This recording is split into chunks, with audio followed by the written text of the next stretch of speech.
મોદી સાહેબના શાસનની અંદર 3 વસ્તુનો બહુ ડેવલપ થયું છે: રોડ, પાણી અને વીજળી. ભરૂચની અંદર ઘણા રોડ બન્યા. શહેરની અંદર વીજળી પણ વારંવાર જતી હતી, તે પણ એમના શાસનકાળ દરમિયાન સુધારા વધારા થઈને સંતુલન થયેલું છે. અને પાણીનો જે પ્રોબ્લેમ હતો તે નર્મદા ડેમ બનવાથી ભરૂચ શહેરને ઘણું પાણી મળતું રહ્યું છે.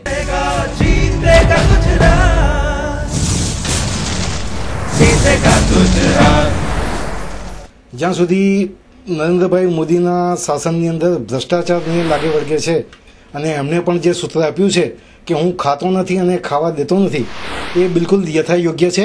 એમના શાસનકાળ દરમિયાન ગુજરાતની અંદર ભ્રષ્ટાચારની અંદર નોંધપાત્ર ઘટાડો થયો છે અને ફરી પાછા જો સત્તા ઉપર આરૂઢ થશે તો હજી ફરી પાછું એની અંદર સુધારો થઈ અને એના પર બિલકુલ નાબૂદ કરશે એવી મારી અપેક્ષાઓ છે.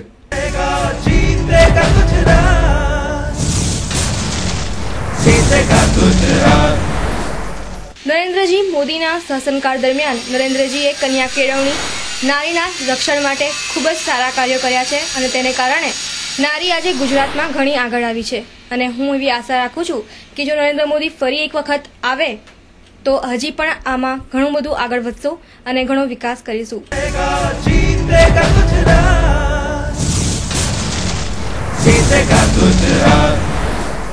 જે ગ્રેજ્યુએટ લોકો હતા તેમને જે નોકરી નથી મળતી તે હવે નરેન્દ્ર મોદીના શાસનમાં મળવા માંડી છે અને તેમને યોગ્ય જગ્યાએ નોકરી મળવા માંડી છે.